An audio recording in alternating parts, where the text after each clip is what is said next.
ያልተወለደው ልጄን በቸርች ምክንያት አጥቻለሁ ይለናል የገለቴ ባለቤት። እኔ እንደውም ቢወለድ ደስተኛ ነበርኩ። ገና ያንገነን ያኔ ዛሬ 16 ዓመት of course 16 15 ዓመት ልጅ ይኖረን ነበር ብዬ አስባለሁ። በዚህ ምክንያት ነው እንግዲህ የመጀመሪያ የምናየው ውርጃ መግደል ነው ብላ ቤተክርስቲያናችን የምትቃወመው። ሴት አደባባይ ተበድያለሁ ብላ ከመጣች ለምን ስለ ቀነኒ መናገር ፈልጋለሁ። መንግስት ታራሚዎችን ማቀለብ ሊያቆም። ሰላም እንዴት ናችሁ? ሰሞኑን እንግዲህ ብዙዎቻችን የአባቶቻችንን ፍቅር ለመግለጽ ብዙ አይነት መንገዶችን ስናስብ ስንጨነቅ እንደነበረ ተስፋ አደርጋለሁ። ተሳክቶለት ያመሰገነ እንኳን ደስ አላችሁ። ኮሜንት ሴክሽን ላይ ደስታችሁን ግለጹልኝ። እኔም በዚህ አጋጣሚ ክብሬን ፍቅሬን መግለጽ ፈልጋለሁ። ቀን እየጠበቁ ማክበር ማመስገን ሳይሆን ዋና ቁም ነገሩ ተግባር ላይ ነው። ለዛ እንዲያበቃን ደግሞ ፈጣሪን እየለመንን ስታድጊ ተበላሸሽብን ይሉናል የዳናይት አባት። በጧት በማታ የምናፍቃት ሳልሳለም አሁንስ ምን ነው ረፊ ሳልሳለም የማሉላት የኔ ታቦት የኔ ጽላት ነበረች።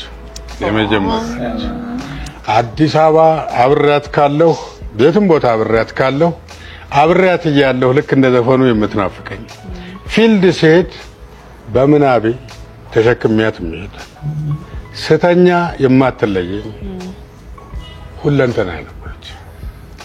ከዛ ያቺ ልጅ አደገችና ሌላ ልጅ መጣች። ጠብ ተጀመረ። የጠቡ መንስኤ ልጄን መልሽልኝ።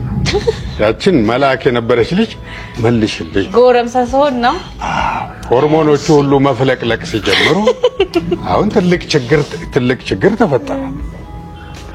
ትልቅ ችግር ጦርነት መጣ።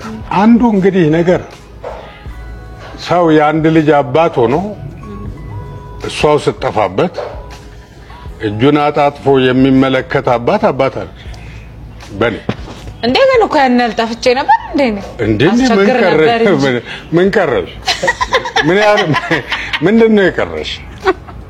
አይደል ትንሽ እኔ ልል በሆን አዎ 100% ሹር ትልቅ ችግር ነው የሚወለደው። በጣም ያሞላቀቀኛል፣ በጣም ደግሞ ይቀጣኛል ሳጠፋ። አንዱን ብቻ ይዞ የሚሄድ አባት አልነበረም እና ከገረፈኝ በኋላ የሚገርምሽ ይቅርታ ይጠይቀኛል ሁሌ። ልክ በቃ የሆነ ስሜት ይሰማል፣ የጸጸት ስሜት ይሰማልና እኔ እኮ አንቺን ስመታሽ አንዱን እጄን እንደመታውስ ነው የምቆጥረው ይለኛል። መጠኑን አላቅም። በቃ ያየነውን ፍቅር መጠኑን አላቅም። እንዴት ነው ደስ የሚሉት። እስካሁን ሚስጥሩ አልገባንም ነበር። ይሄው የመወደዷ ዳናይት በዚህ ሰው ሁሉ ደረጃ የመወደዷ ምክንያት ይሄ ነው፣ አባቷ ነው ማለት ነው። ክብር ለአባቶች አለን እንጂ እናቶችን መርሳት የለብንም።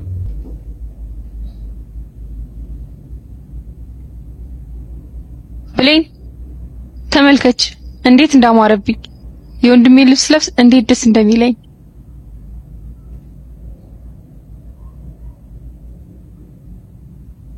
ምን እያደረግሽ ነው ማሂ? አሁኑን አውልቂ። ትሰሚኛለሽ? ከኔ ውጪ ማንንም ሰው የባለቤቴ ልብስ እንዲለብስብኝ አልፈልግም። አውልቂው። እንዴ እኔ እኮ ማንንም አይደለሁም፣ እህቱ ነኝ። ለምንድን ነው የወንድሜ ልብስ ማለብስ? ትሰሚኛለሽ? የወንድምሽን ልብስ መልበስ ያቆምሽው እኔና እሱ የተጋባን ቀን ነው። አሁን የሱ የሆነው ነገር በሙሉ የኔ ነው፣ ባለቤትነቱም ለኔ ነው። ተግባባን? ይሄ ከባድ መጥፎ ስህተት ነው። ምን ሆናችሁ ነው ደግሞ የምትጨቃጨቁት? ወንድሜ ሚስቶች ለምን እንደማይወዱኝ ያልተመለሰልኝ ጥያቄ ነው። ለምን የወንድምሽን ልብስ ለበሽ እኮ ነው የምትለኝ? ምን ችግር አለው ብትለብሰው? ይኸውልህ አንተ እኔ ባለ ያንተ ነገር በሙሉ የሚመለከተው እኔም ነው እንጂ እህተን አይደለም። ስለዚህ ማንም ሰው ያንተን ልብስ እንዲለብስ አልፈልግም። የኔ ሚስት ለመሆን የመጀመሪያው መርህ እኔን ማፍቀር አይደለም፣ እኔንና ቤተሰቦቼን ማክበር ነው። ልጅሽ አንቺንም ማታከብር ሚስት እንዲያገባ ትፈልጊያለሽ? አትፈልጊም። የኔም ቤተሰቦች እንደዛ ናቸው። ተን አሁንስ እኔ በጣም እየሰለቸኝ ነው። ምንድነው ቤተሰቤ እህቴን አትንኪብኝ እያልከኝ እኮ ነው። አዎ እያልኩሽ ነው። እህቴ የኔ ልብስ ማትለብሰው በምን ሂሳብ ነው? ካልተመቸሽ መሄድ ትችያለሽ እንጂ ቤተሰቦችን እንደዚህ እንድትናገሪ አልፈልግም። ስሩ ከሌለ ቅርንጫፉ አይኖርም። አረ እንደዛ ነው። እህትህን ታገባት እንደሆነ አይሃለሁ። ይህን ቪዲዮ ካየን በኋላ እንግዲህ ሚስት ምን ያህል ስህተት እንደሰራች መረዳት እንችላለን። ባል የሰጠበትን ምላሽ ጥሩ ባይሆን ማለት ነው። በሰይፎን ኢቢኤስ ቲቪ ላይ እንግዲህ ብዙ አይነት ትዳሮች የተለያየ አይነት ርዕስ ይዘው ሲቀርቡ ተመልክተናል። ሰሞኑን ገለቴና ባለቤቷ 11 ቤት እና 5 መኪና ጠፍቶብኛል፣ ይሄንን የመለሰልኝ ወስዶብኛል እያለችን ትገኛለች። እኔ በዚህ ጉዳይ መቀለድ አልፈልግም፣ ግን ከተነሱ ሐሳቦች አንፃር ተነስተን ይሄንን እናንብብ። ገለቴ 11 ቤት አለኝ ያለችው ሲም ካርድ ነው እንዴ? ትዳር ላይ ሶስተኛ ወገን ሲገባበት በዚህን ያክል ደረጃ ነው ፌዝ የሚፌዝበት። የትኛውም ትዳር ከንስሐ አባትና ከፈጣሪ ውጪ ማንም ጋር መድረስ የለበትም ብዬ አስባለሁ፣ እንደግሌ ማለት ነው። በትላንትናው ዕለት የገለቴ ባል በሰጠው ኢንተርቪው እንግዲህ ትዳራቸው ከመጋባታቸው በፊት የፈረሰ እንደነበረ ተመልክተናል። የ16 ዓመት ልጅ ይኖረኝ ነበር። እኔ እንደውም ቢወለድ ደስተኛ ነበርኩኝ። ገና ያንገነን ያኔ ዛሬ የ16 ዓመት ኦፍ ኮርስ 16 15 ዓመት ልጅ ይኖረኝ ነበር ብዬ አስባለሁ። በነበረው ጊዜ ላይ የሶስት ወር ነው የወር ጽንስ ትይዛለች በአጋጣሚ እና ያ ነገር ደግሞ በጣም አደገኛ ነበር በወቅቱ። በወንጌል ያቺን ነገር ካወቀች ማጋባት የጋብቻ ስነ ስርዓቱን አታካሄደለም። ስለዚህ እኔ ደግሞ ብዙ ዕውቀት የለኝም። የገባሁት ቅርብ ጊዜ ነው፣ ገና ትምህርቱን እንትን እያልኩ ነው። በዛ ጉዳይ ላይ በጣም እንትን አለን ተነጋገርን። ይሄ ነገር ነፍስ ነው፣ ሁለት በፈጣሪም ዘንድ ያስጠይቃል። የመጣው የምጣ ሌላውን ተጋፍተን ይሄን ነገር ብናተርፍ ይሻላል በምልበት ሰዓት ነው እኔ ቤተክርስቲያኔ በዚህ ልክ ልትለኛ አይገባም፣ አታጋባኝም፣ ሄዳ ነው የምወድቀው፣ ውጪ ነው የምንጋባው፣ ይሄ ደግሞ ለእኔ ክብር ጥሩ አይደለም በሚል ብዙ ተከራከርን። ሳስበው እኔም በወቅቱ ኦኬ እንደዚህ አይነት ችግር ካለ አክሴፕት ማድረግ የጋራ ችግር ነው፣ አክሴፕት ማድረግ አለብን፣ እንግዲህ እግዚአብሔር ይቅር ይበለን ተባባልን። ያችን ነገር ድንበሯ ሆስፒታል ምናልባት የሐኪማችን ስም መጥራት አስፈላጊ ስላልሆነ እንጂ አስፈላጊ ከሆነ መጥራት ይቻላል። እንግዲህ በወቅቱ አፕሮች አረጋች። እሱን ከዛ ለማገገም ብዙ ጊዜ ፈይቶብናል። ምክንያቱም ሴት ልጅ እንደዚህ አይነት ነገሮች ስታይ ስፖርተኛ የተወሰነ ጊዜ መጎዳት ማስወረዱ ጉዳት ይኖራል። ግን በዚህ ልክ ይቅርታ ልጠይቅ እፈልጋለሁ። ይህ ስነ ምግባር አይደለም። አሁን ከአቅሜ በላይ የደረሰ ነገር ስላለ እና ይሄ ብዙ ተዘዋውሯል። ልጅ ልወልድ ስል ልጅ እንዳልወልድ እሱ ወልዶ ምናምን ከኔ ጋር ያሉ ወልደዋል የሚል ብዙ ወንጀላዎች አሉ። እሱን እውነታውን ለማሳየት ነው ይወድጂ ፈቅጂ በዚህ ልክ ይሄዳል ብዬ አላሰብኩም። እና እንደዚህ አይነት ነገሮች አሉ። በዚህ ላይ ፈቃድ ነው የሆነው።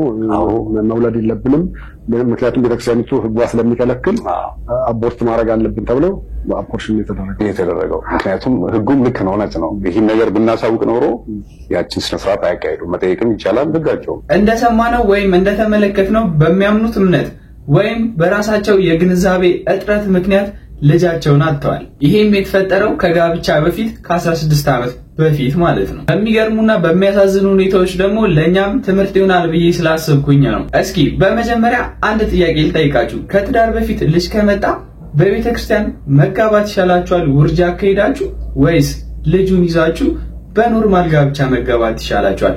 ይሄንን ኮሜንት ሴክሽን ላይ ሐሳብ አስተያየታችሁን ንገሩኝ። በእርግጥ ይሄ ነገር ፕሮቴስታንቶችን እንጂ ኦርቶዶክሶችን አይመለከትም።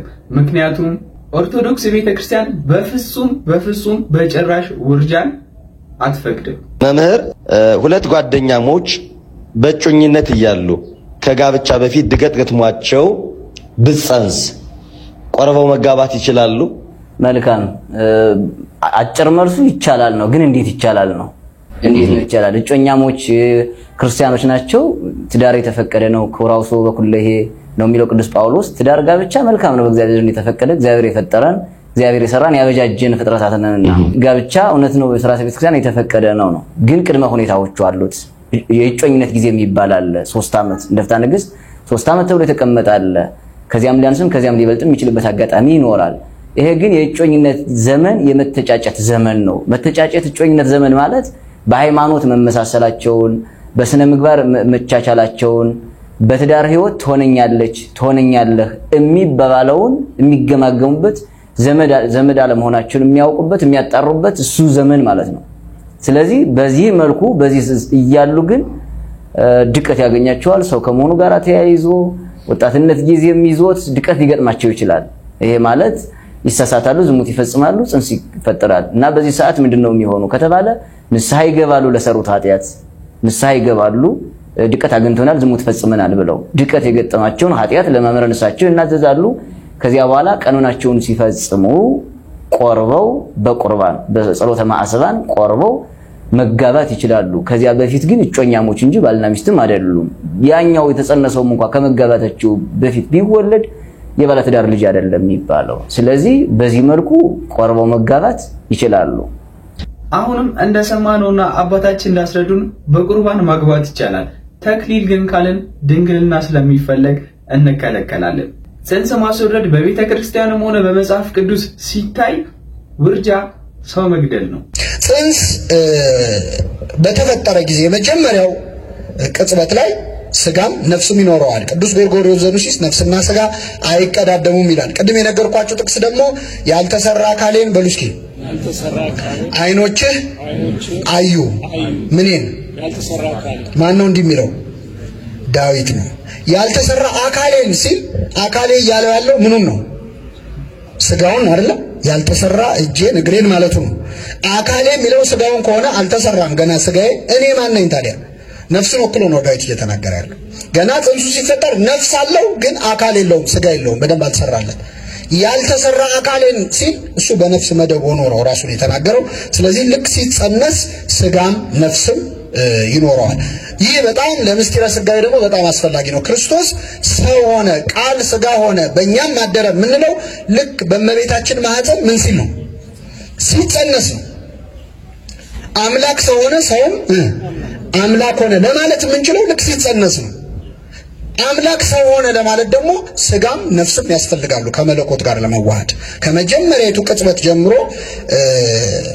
ተፈጽሟል ስለዚህ የተጸነሰው ሁሉ ሰው ነው በዚህ ምክንያት ነው እንግዲህ የመጀመሪያ የምናየው ውርጃ መግደል ነው ብላ ቤተክርስቲያናችን የምትቃወመው አሁን ልብ አድርጉ ይህ ልጅ ገና እንደተጸነሰ ስጋም አለው ምንም አለው ስጋም ነፍስም ካለው ምን አለው ማለት ሰው ነው ማለት ልክ ተጸነሰ ማለት ሰው ነው በዕለተ ትንሣኤ ይነሳል ከሞት ይነሳል ያ ሕፃን እኛ አላየነው ይሆናል ገና አካሉ አልተሰራም እኛ ባናየው ማን አይቶታል ያልተሰራ አካሌን አይኖችህ አዩ ይላል አይቶታል ስለዚህ ያ ልጅ እኛ ሲሮጥ ባናየው በተጸነሰባት ዕለት ከተጸነሰ በማግስቱ ቢሞት ትንሣኤ ያለው ያ ልጅ የዘላለም ይወጣል ተመልከቱ ስለዚህ እንደሰው ገለቴ የቀድሞ ባለቤትም ሲናገር እንደሰማ ነው ገለቴ አልፈልግም ብላ እንደነበረ ነው እሱ ግን ሲለምናት እንደነበረ ነው ይሄንን የምላችሁ ወደ ማንም ወግነን እንድንወስን ሳይሆን በእርግጥ ፓስተሮችም ይሄንን ጉዳይ ይዘውት ነበር ጥሩና ትክክለኛ መፍትሄ የመስጠት ኃላፊነት የነበረው እነሱ ጋር ነበር አትሌት ገለቴ ቡርቃም በዚህ ነገር እንደምታዝንና አሁንም ድረስ እንደሚቆጫት እገምታለሁ መግለጫ በተሰጠበት ሰዓትም እንግዲህ አትሌት መሰረት ደፋር ስለ ልጅ አንስታ ነበር ብዙዎችን በዚህ ጉዳይ ተቃውመዋት ነበር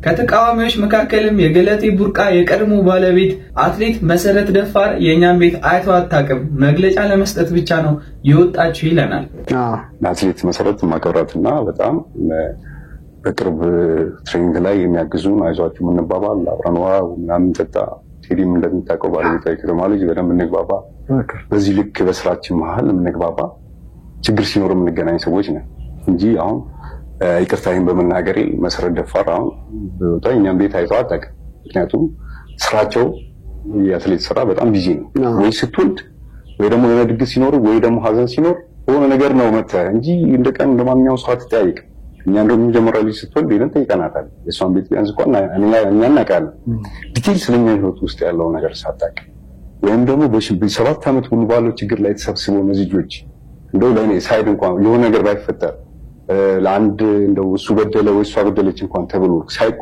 መጥቶ እስቲ እውነታ ማወቅ ፈልግ ሰው እንደዚህ ማለት አባል ነኝ እኮ ነው እነሱም እንኳን ረጅም ዓመት አብሬያቸው አንደኛ ሀገራቸው ልጅ ነኝ እኔ በጣም ማከብራቸው ከነሱ መለየት የሚሰማኝ ነገር ሁሉ አለ ያ በዛን ሰዓት እንደዚህ ቢያደርጉ መልካም ነበር ወቀሳ አይደለም መልካም ነበር ግን አሁን ላይ ባጋጣሚ ማን እንዳሳሳተ አላውቅም የሷ ደግሞ ሲጨምርበት አገሩቶ በዚህ ጉዳይ በቅድሚያና በመጀመሪያ ስህተት ነው ብሎ የቀረበው ፍቅሬ ኃይሉ የባል ቤተሰብ ነኝ ብሎ የቀረበው ግለሰብ ሀብታም አይከሰስ ሰማይ አይታረስ ይለናል ሰላም እንዴት ናችሁ አንድ ስሙን የማላስታውሰው ሊቅ ምን አለ ህግ የድሃ ማሰሪያ ሰንሰለት ነው ብሏል አንብቤ ያለው ከጊዜ በፊት ህግ ትምህርት ቤትም አስተማሪዎች ጠቅሱታል። ይሄን ነገር ህግ የድሃ ማሰሪያ ሰንሰለት ነው። ዮኒ ማኛም የነገለቴ ጉዳይን ከቀነኒ ጋር ያገናኘበት መንገድ አለ። ተመልክተነው እንመለስ። ሌትስ ጎ ገለቴ ጋር እንምጣ። ገለቴ ጋር ስንመጣ ይሄ ሰውዬ ተለያይቷታል ለረጅም ጊዜ 11 ቤት አለኝ 6 መኪና አለኝ ምናምን እያለኝ ያዙ ልቀቁኝ አለች። ይሄ ወንድን ኢቭን እና ኃይሌ ገብረስላሴ ላይ ያስታርቁ ሲሉ መንገድ ላይ ጠብቀው አፍነው ወስደው ቀጥቅጠው አበልዘው ላኩት። ሴት አደባባይ ተበድያለሁ ብላ ከመጣች አልፈልግሽም ተብላ ነው። believe me ለምን ስለ ቀነኒ መናገር ፈልጋለሁ። ጨዋ ሴቶች የሚበደሉ ሴቶች ወጥተው አያውቁ። ቀነኒታችን እየተቀጠቀጠች እየተደበደበች ስንት ነገር እየሆነች ብዙ የተበደሉ ሴቶች አደባባይ ላይ ወጥተው መስክረው አያውቁ። አደባባይ ላይ የሚወጡና ቀድመው ያዙ ይልቀቁኝ የሚሉ ሴቶች ያልተፈለጉ ሴቶች ናቸው። የማይፈለጉ ሰዎች ያልተፈለጉ ሴቶች አደባባይ ላይ ወጥተው ወንድን ለማዋረድ ይሄዳሉ። ሙሉ ለሙሉ ትክክል ባይሆንም የዮኒ ሐሳብም ትንሽ እውነት ያለው ይመስላል። እስኪ የእናንተን ሐሳብና አስተያየት ኮሜንት ሴክሽን ላይ ንገሩኝ። መንግስት ታራሚዎችን ማቀለብ ሊያቆም እንዲቆያቸው ይጠበቃል። ሰብለ ሰፋኒ እንግዲህ እንደሚታወቀው በሀገራችን ወደ 126 አካባቢ ማረሚያ ቤቶች አሉ። ከነኚሁ 6ቱ የፌደራል መንግስቱ ናቸው። መንግስት በእነኚህ ማረሚያ ቤቶች የሚታሰሩ ፍርደኞችን ምግብ የሚያቀርብ መሆኑ ይታወቃል። ነገር ግን ይሄ ነገር ከፍተኛ ወጪ አስከትሏል በሚል መንግስት ይህንን ወጪ ለመቀነስ ሁለት አይነት አካሄዶችን እንዲከተል የሚያስደርግ መመሪያ በዝግጅት ላይ መሆኑ ሊወጣ ስለመሆኑ መረዳት ተችሏል።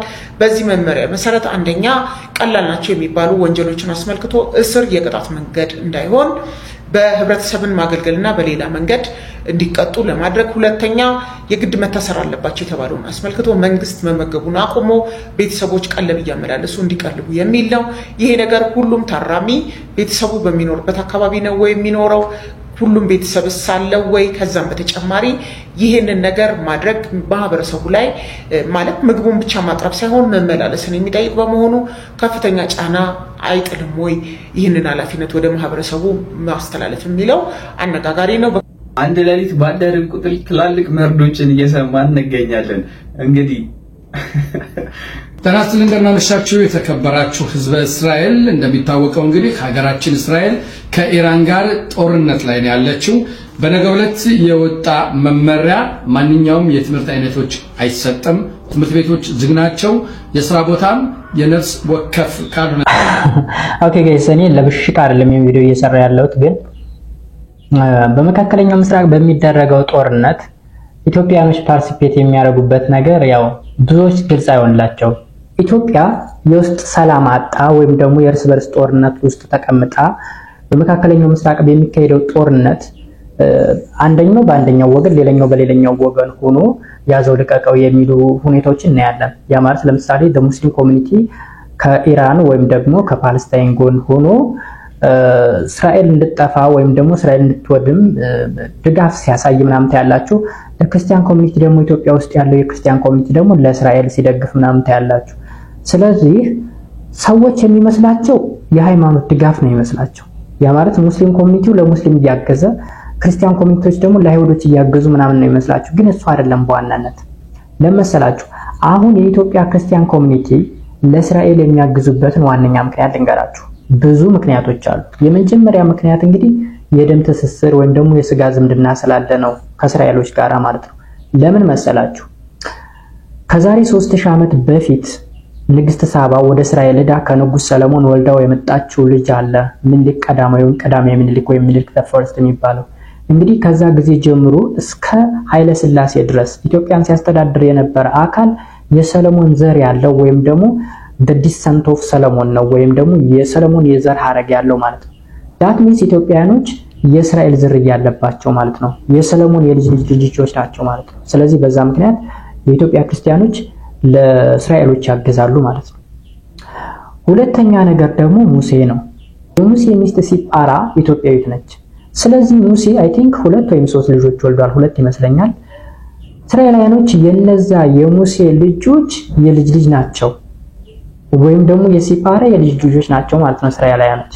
ስለዚህ በሲፓራ በኩል ኢትዮጵያኖች ናቸው ማለት ነው፣ በሙሴ በኩል ደግሞ እስራኤላውያን ናቸው። ስለዚህ የምን ዘር አለባቸው ማለት ነው? የኢትዮጵያ ዘር አለባቸው ማለት ነው። አሁን ቢኮዝ ሲፓራ ኢትዮጵያዊ ስለሆነች እስራኤላውያን ደግሞ የሲፓራ የልጅ ልጆች ስለሆኑ ኦኬ። ስለዚህ በሰለሞን በኩል በሙሴ በኩል የደም ትስስር ስላለ ማለት ነው በኢትዮጵያና በእስራኤል መካከል። ሌላኛው ደግሞ ዴር ሱልጣን የሚባል ገዳም አለ እስራኤል ውስጥ፣ የኢትዮጵያ ገዳም ነው። ይህ ገዳም 3000 ዓመታትን ያስቆጠረ ሰሎሞን ለቀዳማዊ ምኒልክ በርስትነት የሰጠው ቦታ ነው ወይም ገዳም ነው። 3000 ዓመታትን ያስቆጠረ ነው። በዋናነት ይህ ገዳም የኢትዮጵያ ኦርቶዶክስ ቤተክርስቲያን ሀብት ንብረት ነው። ስለዚህ እሱ እንዲወድም አይፈለግም ወይም ደግሞ እንዲጠፋ ስለማይፈልግ የኢትዮጵያ ክርስቲያን ኮሚኒቲዎች ለእስራኤል ያግዛሉ ማለት ነው። ሌላኛው ደግሞ እስራኤል ውስጥ በጣም በርካታ ቅርሶች አሉ። ያ ማለት ክርስቶስ በምድር ላይ በነበረበት ሰዓት የተለያዩ ቦታዎች ለምሳሌ የተወለደበት ቦታ ሊሆን ይችላል፣ የተቀበረበት ጎልጎታ ሊሆን ይችላል።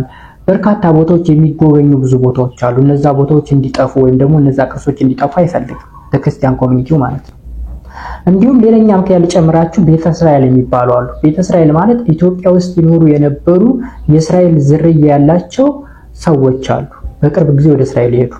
እነዛ እንግዲህ እስራኤላውያን አይመስሉም፣ ፍጹም ኢትዮጵያውያን ነው የሚመስሉት። ቢኮዝ ኢትዮጵያ ውስጥ መጥተው ከኢትዮጵያኖች ጋር ተዳቅለው በቃ የኢትዮጵያዊ ከለር፣ ማንነት፣ ወግ፣ ባህል ነው ያላቸው። አይሁድ ናቸው ሃይማኖታቸው እንጂ ኢትዮጵያውያን ናቸው። ስለዚህ ከኢትዮጵያ ጋር ስለተዳቀሉ የኢትዮጵያ የደም ትስስር ስላላቸው እዛ በርካታ ኢትዮጵያኖች አሉ ማለት ነው። ስለዚህ የኢትዮጵያ ክርስቲያኖች ለእስራኤል ያግዛሉ፣ ይደግፋሉ ማለት ነው፣ ወይም የእስራኤልን ማሸነፍ ይፈልጋሉ። ስለዚህ በዚህና ሌሎች መሰል ጉዳዮች ወይም ምክንያቶች ኢትዮጵያኖች ስፔሻሊ ክርስቲያን ኮሚኒቲ ከእስራኤል ጎን ሆኖ ሲደግፍ ይዋ ያዘው ምናምን ሲል ተሰምታላችሁ። ወደ ሙስሊም ኮሚኒቲ ስንመጣ አሁንም የሃይማኖት ጉዳይ አይመስለኝም። ሙስሊሞች ራሳቸው ያብራራሉ። ሙስሊሞች ለምን ከኢራን እና ከፓለስታይን ጎን እንደሚቆሙ። እኔ ግን በተማርኩት በሂስትሪ ትምህርቴ ኢትዮጵያ ውስጥ ያሉ ሙስሊሞች የአረብ ዝርያ እንዳለባቸው ወይም ደግሞ የአረቡ ኮሚኒቲ ዝርያ ወይም የደም ትስስር እንዳለባቸው ይታወቃል። ስለዚህ ምን አለ ልላችሁ ፈልጌ ነው የኢትዮጵያ ሙስሊሞች ከአረቡ ጋር የደም ትስስር አላቸው ማለት ነው። በዛ ምክንያት መካከለኛው ምስራቅ ላይ ያሉ ሙስሊሞች ሲነኩ እነሱም አብረው ይነሳሉ ማለት ነው። የነገለቴ ጉዳይ ፍርድ ቤት እንግዲህ የሚሰጠንን ውሳኔ እየጠበቀን ጉዳያቸው በአደባባይ የወጣ ነገር ስለሆነ እንጂ እኛን የሚመለከት ሆኖ አይደለም ግላዊ እንዳናደርገው። እኔም በዛሬ ይላችሁ የመጣኋቸው ቪዲዮዎች እነዚህ ነበሩ። ምን አይነት ትምህርት ምን አይነት አስተሳሰብ እንዳገኛችሁባቸው ኮሜንት ሴክሽን ላይ የነገራችሁኝ። በቀጣይ ቪዲዮ እስከምንገናኝ ድረስ ቸር ቆዩልኝ።